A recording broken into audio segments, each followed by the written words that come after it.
Okay. What's going on, everybody? Shalom. I got another Bible lesson, Bible study, whatever you want to call it. I wanted to touch on the topic of tithing. You know what I'm saying, or should I say the tithing deception? You feel me? I wanted to search the scriptures. You know what I'm saying, and figure out exactly what tithing was according to the Bible. You know what I'm saying. I always say, let the Bible speak instead of putting your trust in man, you know what I'm saying, to tell you what the Bible is saying. You feel me? The Most High says, study to show thyself approved unto him. You know what I mean? So that's what I've been doing, man. I studied to show myself approved to the Most High. And I want to encourage anyone else to go, you know what I mean, study. Show yourself approved to the Father, man. But yeah. Let's get straight to it, man. I want to expose these lies you've probably been hearing in church. You know what I'm saying? I want to expose that. So, yeah, let's get straight to it. Let's go to Leviticus Chapter 27, okay, and verse 30 through 34. Verse 30 through 34. You feel me? Again, that is Leviticus 27, 30 through 34. It says, we're about to figure out what tithing is, okay? It says, let it clear out. Come on. There you go. And all the tithe of the land, whether of seed of the land or of the fruit of the tree, it is the Most High's. It is holy unto the Most High. Right? And if a man will at all redeem aught of his tithes, right, he shall add thereto the fifth part thereof. And concerning the tithe of the herd or of the flock, even of whatsoever passeth under the rod, the tenth part shall be holy unto the Most High. Right? Ye shall not search whether it be good or bad, neither shall he change it. And if he change it at all, then both it, right, and the change thereof shall be holy. It shall not be redeemed, right?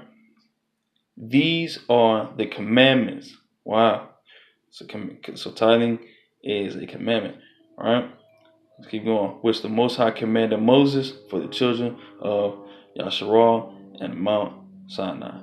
So, right there, number one, we see that tithing is food. It said seed, fruit, flock, herd, cattle, right? Of the land. It said zero about money. Absolutely nothing about money, right?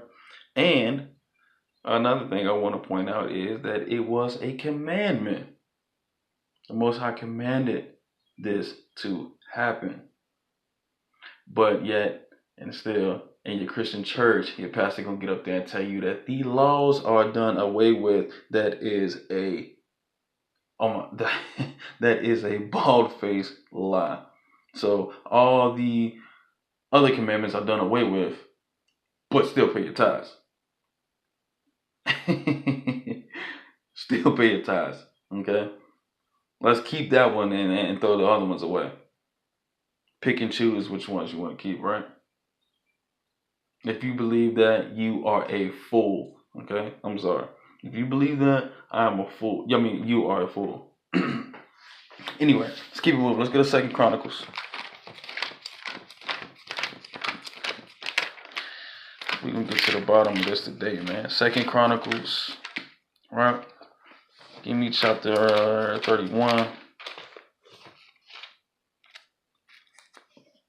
Chapter 31. Okay. Chapter 31. And I want verse 5.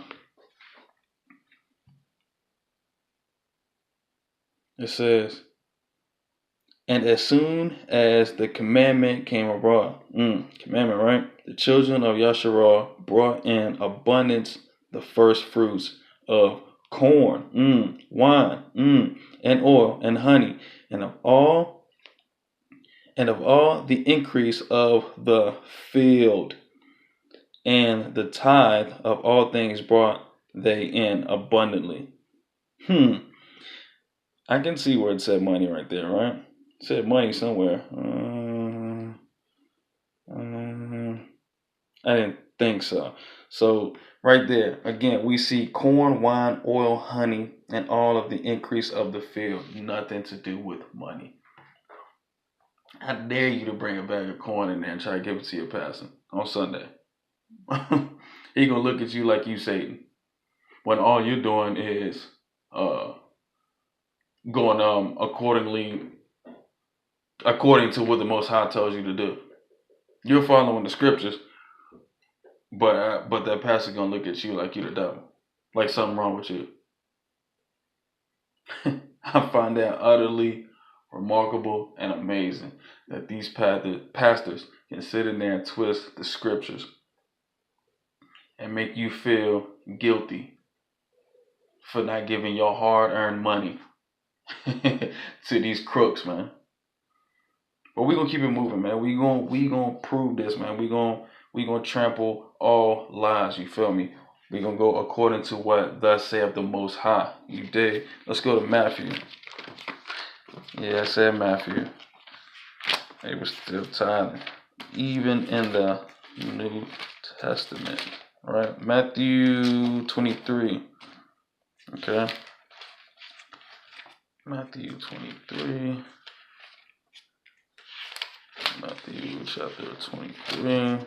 And I want verse 23. Okay, 23 and 23. That's Matthew.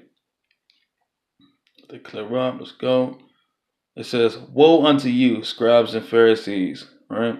Hypocrites, for ye pay tithe of mint and anise and cumin, and have omitted the weightier matters of the law, judgment, mercy, and faith. These ought ye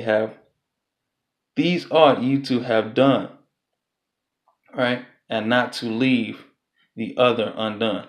So right here, the Messiah is calling these scribes and Pharisees hypocrites. You know what I'm saying? For they paying the tithes, but forget the more weightier matters, which is the law, judgment, mercy, and faith, right? But anyway, I just wanted to point out, even over here in the New Testament, they're still paying tithes, but look what they're tithing: mint, anise, and cumin. These are all foods, people. For those who want to say, well, that was in the Old Testament, they was using crops and cattle. Okay, this is Messiah was here on the earth, and this is the New Testament, and they're still tithing food. Someone explain me that. Someone explain that to me. All right, and we exposing everything, man. Let's keep it moving, man. Let's go back to the Torah. That's the Old Testament, the book of the law. You feel me? First 5 books of Moses. Go to Deuteronomy Chapter 14. Okay. All right. Deuteronomy Chapter 14. And I want verse 22 through 27. All right. It says, clear up. Says, "Thou shalt truly tithe all the increase of thy seed," right? Food, right? "That the field bringeth forth year by year." Year by year. Got a time frame now, right? Not every week or every month, right? Wow. Anyway, let's keep going. 23. "And thou shalt eat." Eat. No. "And thou shalt bring your Benjamin Franklin's and Andrew Jackson's," right? Before the Most High, right? No. It says, "And thou shalt eat before the Most High, thy Elohim, in the place which he shall choose to place his name there. The tithe of thy corn, of thy wine, of thy oil, and the firstlings of thy herds and of thy flocks, that thou mayest learn to fear the Most High, Yahuwah, always. Wow. Corn, wine, oil, firstlings of the herd and flocks. You see nothing about money, man. But let's keep going, because let's keep going, man. We can get to the bottom of it. And if the way be too long for thee, so that thou art not able to carry all of this corn, wine, everything, right?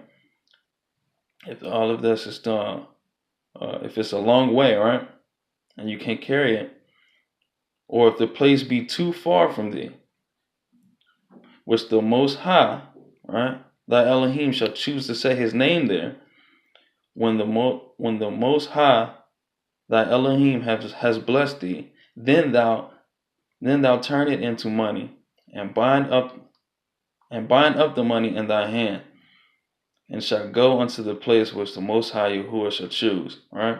And thou shalt bestow the money for whatsoever thy soul lusteth after, for oxen, or sheep, or for wine, or for strong drink, or for whatsoever thy soul desireth, right?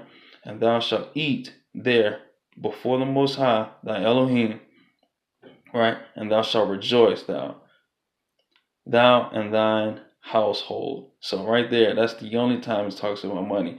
If the place is too far and it's too much for you to carry it, then you exchange it for money.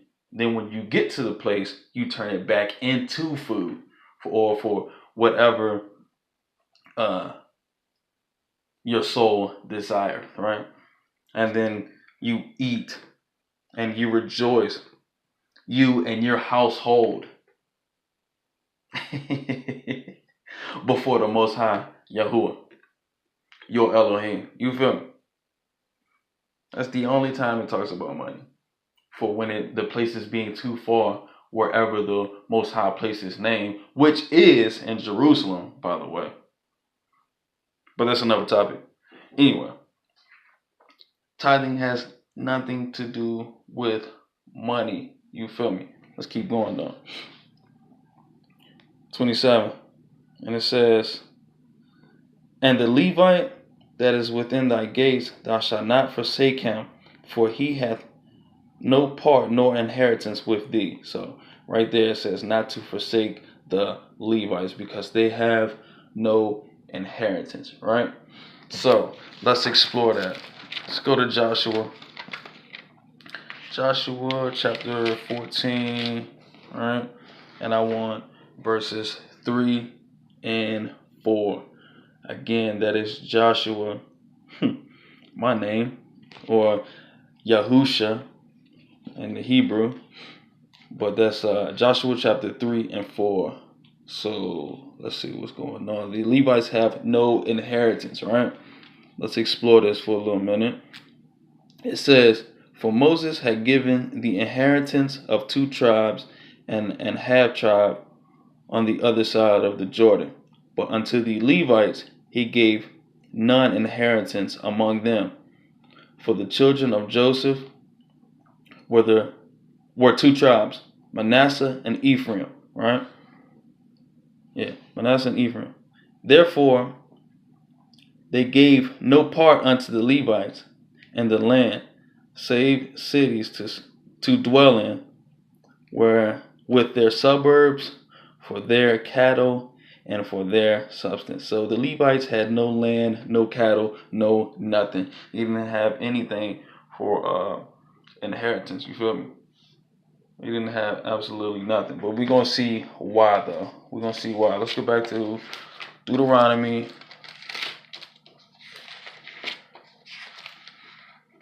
Chapter 10, right? Chapter 10, and I want verse 8 and 9. We're going to explore these Levites for a minute, right? We're going to see why. Okay? 8 and 9. That's Deuteronomy chapter 10, verse 8 and 9. It says, at that time the Most High separated the tribe of Levi, right? To bear the ark of the covenant, okay?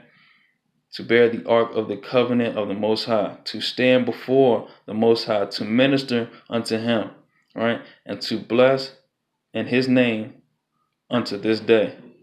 Wherefore Levi hath no part nor inheritance with his brethren, right? The Most High is his inheritance, according as the Most High thy Elohim promised him. So the Levites had a duty of bearing the ark of the covenant. Okay, they had the duty of bearing the ark of the covenant. They had work they had to do for the Most High. You feel me? And their inheritance was the Most High. You feel me? But let's dig a little deeper. You feel me? Let's dig just a little deeper. Let's go to Numbers. Right? Numbers 18. Yeah, Numbers 18, and I want verse 20 through 20 through 22. 20 through 22. Trying to speed this up, y'all. I'm sorry. Okay, but I'm trying to expose these lies, man. You feel me? Exposing these lies. All right, and it says, and the Most High spake unto Aaron, thou shalt have no inheritance, right? Aaron, he was a Levite, right? Thou shalt have no inheritance in their land, okay? Neither shalt thou have any part among them. I am thy part and thy inheritance among the children of Yasharal, okay? 21, it says, and behold, I have given the children of Levi the 10th in Israel for an inheritance, right?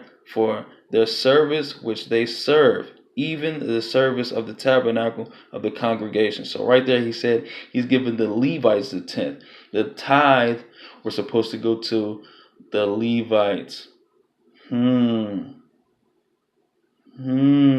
Right? Because they don't have an inheritance. The Levites had to be taken care of. That's why they were bringing their food and cattle and all of that and giving it to the Levites because they didn't have an inheritance. I'm sorry. Is this starting to make sense? I hope it is. All right? So, yeah. Because they had a job to do. They had to work the tabernacle, guard the Ark of the Covenant, right? Yeah, but let's go finish it out on 22. It says, neither must the children of Yasharal henceforth come nigh the tabernacle of the congregation, lest they bear sin and die. So no one can enter the tabernacle besides the Levites, because they had to make atonement for sins.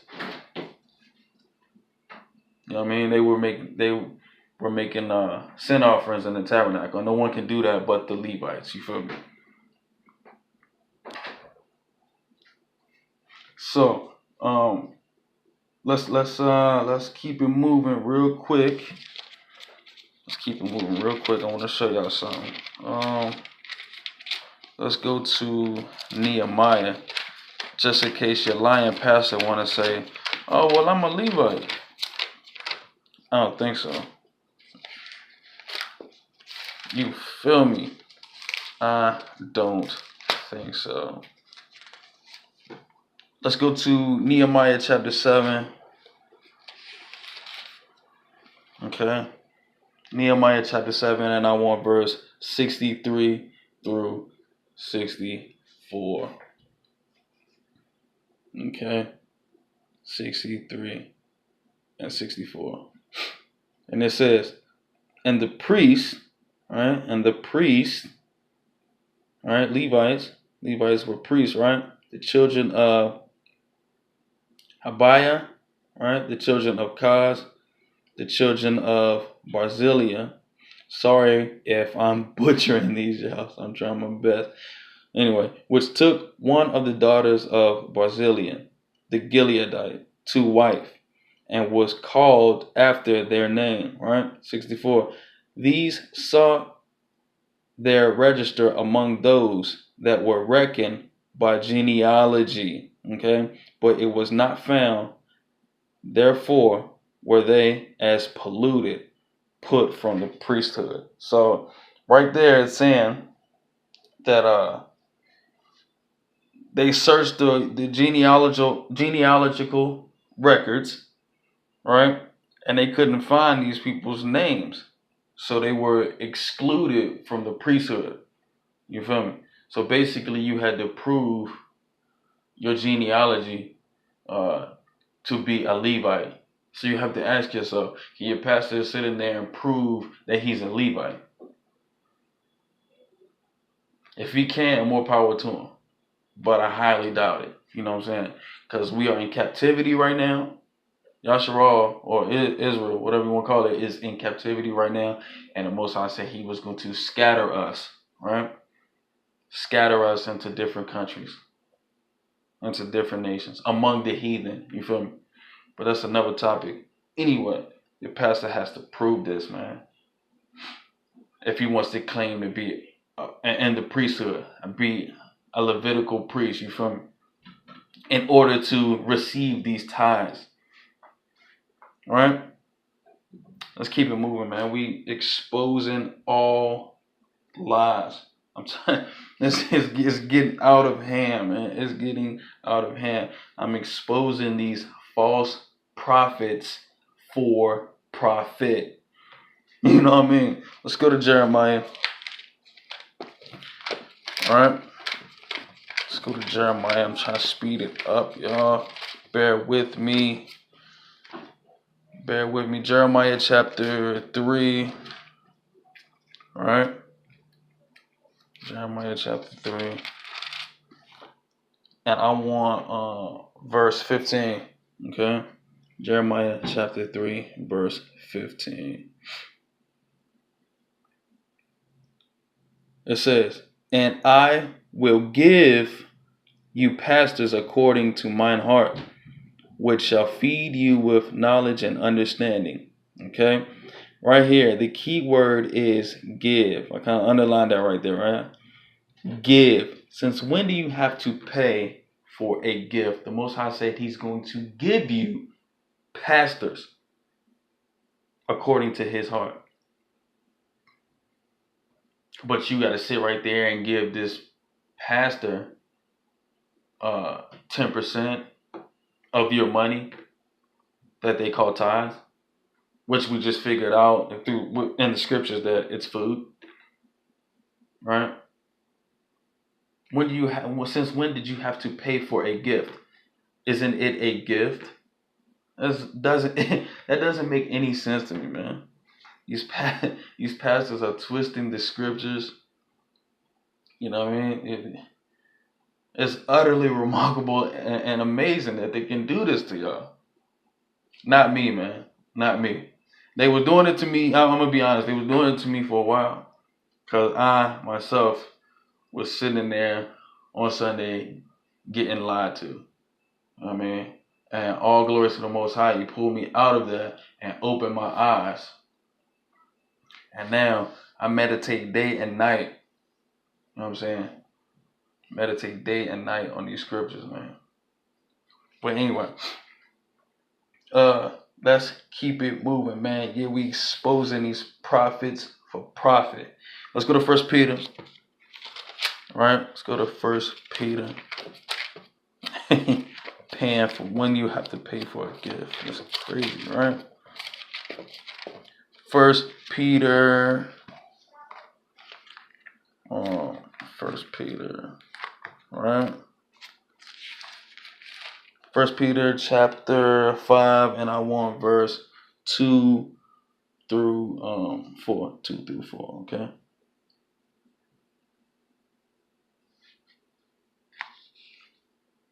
Yeah. Okay, it says, feed the flock of the Most High, which is among you, okay? Taking the oversight thereof, not by constraint. Not forcing someone, right? Right? But willingly. Okay? But willingly. Not for filthy lucre. Wow. Not for filthy lucre, but of a ready mind. Look at that right there. The Most High says, feed the flock willingly, not by constraint, not forcing someone to do something, not lying to someone saying, you're robbing the Most High. That's crazy right there. Not, it says, not for filthy lucre. Okay, lucre, that is obtaining money in an unhonorable way, which they are doing. These pastors had y'all as soon as they seen y'all walk through the door with no Bible. They had you when they seen you walk through the door with no Bible in your hand. I want to challenge y'all. Next time you go in there on Sunday, bring your Bible and see if your pastor is coming straight from the scripture. Sorry, or if he's just giving you his theology. I challenge y'all, man. Christianity, man, it's crazy, man. You gotta come out of that, man. It's nothing but lies. But anyway, let's keep it moving, man. Feed the flock, right? Not for filthy lucre, but willingly. Let's go to Micah. Okay. Let's go to Micah real quick. You dig.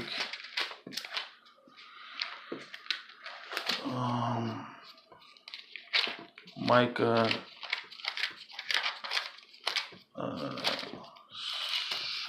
Where's Micah?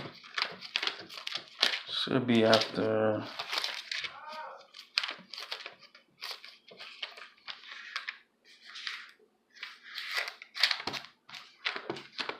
Sorry, hold up real quick. Chronicles, then you got Ezra. Yeah, okay. Nehemiah, yeah.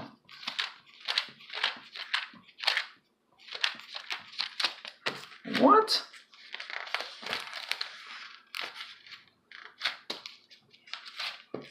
Huh. Sorry, y'all. Hold on, y'all. Bear with me. Can't find Micah. You dig. Wow. Oh, man. Got lost real quick, y'all. I'm sorry. Couldn't find Micah. But anyway, go to Micah Chapter 3. And I want verse 8 through 11. Okay? That's Micah Chapter 3, verse 8 through 11. It says, but truly I am full of power by the Spirit of the Most High and of judgment. Right? Okay? And of might to declare unto Jacob his transgression and to Israel his sin. Right? Hear this, I pray you, ye heads of the house of Jacob and princes of the house of Yasharal, of Yasharal, that abhor judgment and pervert all equity. They build up Zion with blood and Jerusalem with iniquity, right? Or sin, right? The heads thereof judge. The heads, right? The heads thereof judge for reward. Wow. And the priests thereof teach for hire.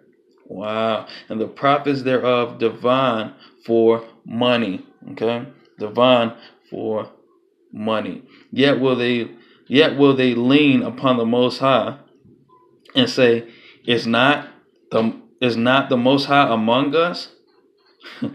None evil can come upon us. So right there, these teachers are teaching for hire, judging for reward, and divine for money. That's crazy, man. All is iniquity. All is sin. You know what I mean? Teaching for filthy lucre. Teaching for hire. These prophets for profit. But I am here to expose it, man. I am here to expose it. Now, let's keep it moving. Let's go to Malachi. All right? I know y'all was waiting on this one. This is their favorite one. They love running here, okay? They love running here. You know what? Let's go. Let's go Ezekiel real quick. I'm sorry. Ezekiel 22. Sorry. Can't forget this one. Wow. Trying to speed up, y'all. I'm sorry. Ezekiel 22, verse 12. It says, "In thee have they taken gifts, right, to shed blood. Thou hast taken usury and increase, and thou hast greedily gained of thy neighbors, right, by extortion, and hast forgotten me, saith the Most High."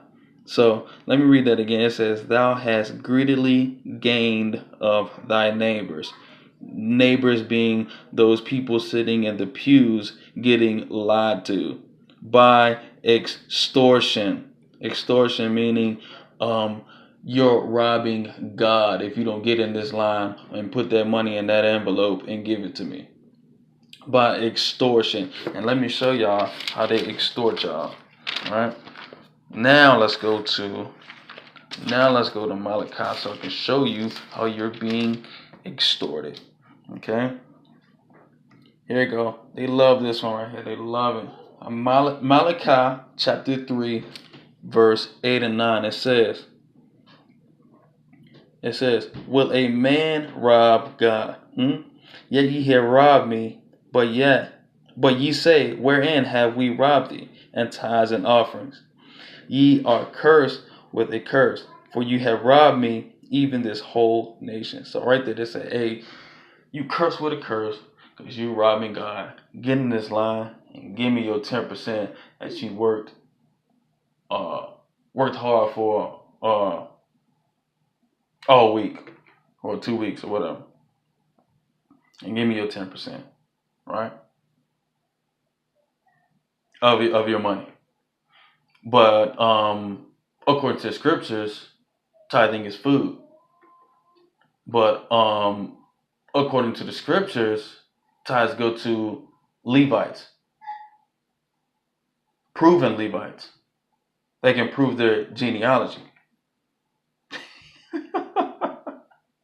See why it's important to read the scriptures, man? Because you can see snakes, you know what I mean? You can see vipers. You can recognize wolves in sheep's clothing.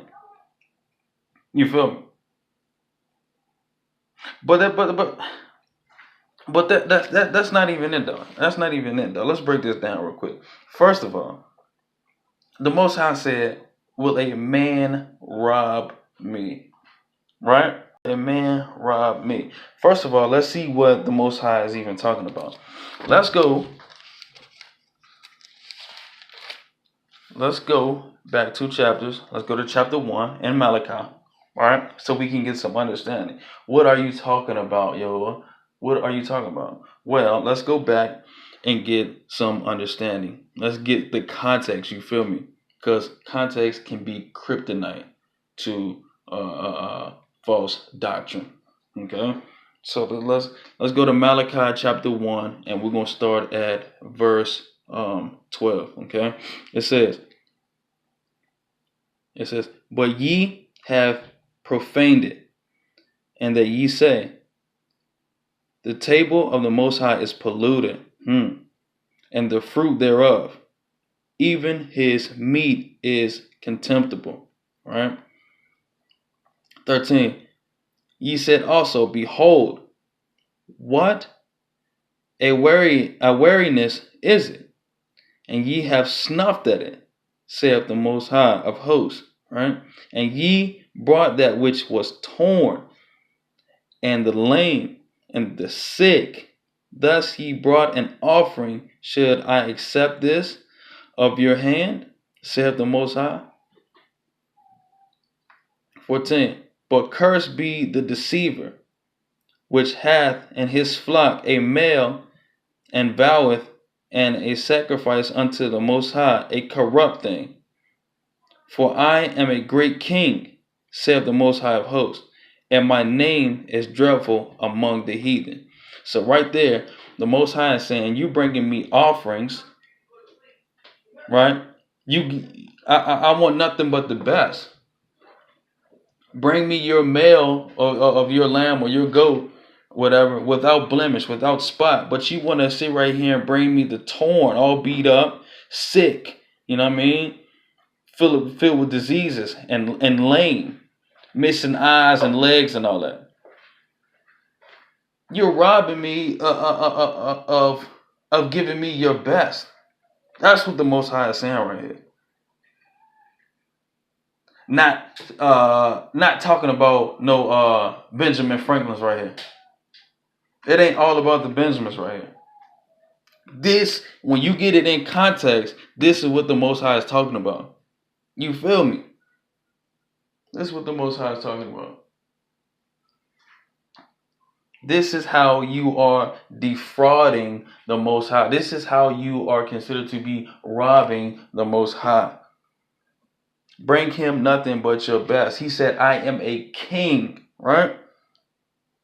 And my name is dreadful among the heathen. See, you got Most High says, study to show thyself approved, man. Study it to get an answer. You can't just go in there, sit in the pews, and trust that man, keyword, man, to give you the truth. You gotta go seek it out for yourself, man. Work out your own salvation. You feel me? And then, yeah. Let's keep it moving though. Let's keep it moving though. I'm almost finished. Let's go to Hebrews. Dragging this out, y'all. I'm sorry. I'm trying to speed it up. Let's go to Hebrews, right? Chapter 7. Yeah, chapter 7, and I want verse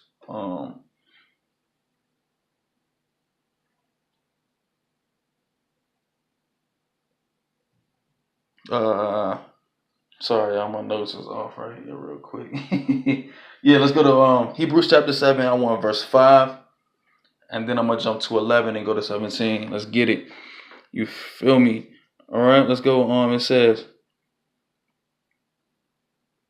to clear up, and verily, they that are of the sons of Levi who receive the office of the priesthood have a commandment to take tithes of the people according to the law, that is, of their brethren, though they come out of the loins of Abraham. So right there is just showing you that the Levites were the who held the priesthood office, right, were commanded to take the tithes, and we just went over that, right? Let's jump to 11. It says, because something has changed right now. We're gonna figure this out right now. Something has changed. It says, if therefore perfection were by the Levitical priesthood, for under it the people received the law, what further need was there that another priest should arise after the order of Melchizedek, right? Melchizedek or something. I'm sorry if I'm butchering that. Melchizedek. Yeah, all right. Y'all bear with me. And not be called after the order of Aaron. So right here is saying that there wasn't perfection in the Levitical priesthood. Why? Because the Levites would get old and die. You know what I mean? And it was too much. They had to make atonement for their sins, and then make atonement for the children of Yasharal's sins. And it was kind of in shambles, if you will. You feel me? So let's keep going. It wasn't perfected, but this Melchizedek came in and changed all of that. But we're going to get some understanding. Let's keep going. It says, for the priesthood being changed, right? So the Levitical priesthood is being changed, right? There is made of necessity also of the law, right? So the law of tithing, not the laws and the commandments, that hasn't been changed. This is talking about the tithing law, okay? So don't get it twisted right there. This is talking about the tithing law. It says, all right, it says, for the priesthood being changed, there is made of necessity a change also of the law. For he of whom these things are spoken pertaineth to another tribe, of which no man gave attendance at the altar. For it is evident that our Messiah sprang out of Judah, okay, of which the tribe Moses spoke nothing of concerning priesthood, right? And it is yet far more evident for that after the similitude of Melchizedek, right, there ariseth another priest, who is made not after the law of carnal commandment, but after the power of endless life. So right here, this is ushering in the new priesthood, which is our Messiah, Yahusha, or some of y'all might call him Jesus, right? He is this is ushering in that. For he to testify, thou art a priest forever after the order of Melchizedek. Okay, so right there, boom. Now the Messiah, Yahusha, Hamashiach, or you call him Jesus Christ, is now the high priest. Okay, the Levitical priesthood is no more. You know what I mean? The Levitical priesthood is no more. So, let's go to Acts real quick. I'm gonna close this on now. Acts chapter 10. Acts chapter 10. Acts chapter 10, verse 1 and 2. Okay? Acts chapter 10, verse 1 and 2. It says, there was a certain man in Caesarea called Cornelius, a centurion of the band called the Italian band, a devout man, right? Meaning a dedicated man, God-fearing, or what have you, right? And one that feared Yahuwah with all his house, which gave much alms to the people and prayed to Yahuwah Most High always, right? It says right there, he gave much alms. He was a God-fearing man, a Yahuwah-fearing man, and he gave alms. Basically, I just wanted to bring this out to show you that if you're a dedicated person, God-fearing person, Yah-fearing person, give alms. You've been blessed. So if you feel the need to give. You know what I'm saying? Give alms, man. Give alms. But let's back that up real quick. Let's go to 2 Corinthians, all right? 2 Corinthians. I want 6 and 7. 2 Corinthians 6 and 7. It says, but this I say, he which soweth sparingly shall reap also sparingly, and he which soweth bountifully shall reap also bountifully. So right there, we all know that to be true. You reap what you sow, you feel me? And it says 7, it says, every man according as he proposeth in his heart, okay? So let him give. So whatever you feel in your heart to give. You feel me? Not grudgingly, right? Or of necessity, okay? Or of necessity, right? For Yahuwah, thy Elohim, loveth a cheerful giver, okay? Not grudgingly, okay? So if you want to, you write a check for $100, okay? And that's making you feel tight, okay? Take a zero off and make it $10. If that's going to make you feel better, go ahead and do that, because the Most High loves a cheerful giver. You know what I'm saying? So, that's all I got. I pray this was a help to someone seeking the truth, and I hope this puts an end to the lies we've learned and inherited. You know what I'm saying? Something has to give. We have to wake up, people. You know what I'm saying? Until next time, shalom, and seek all things in the scriptures.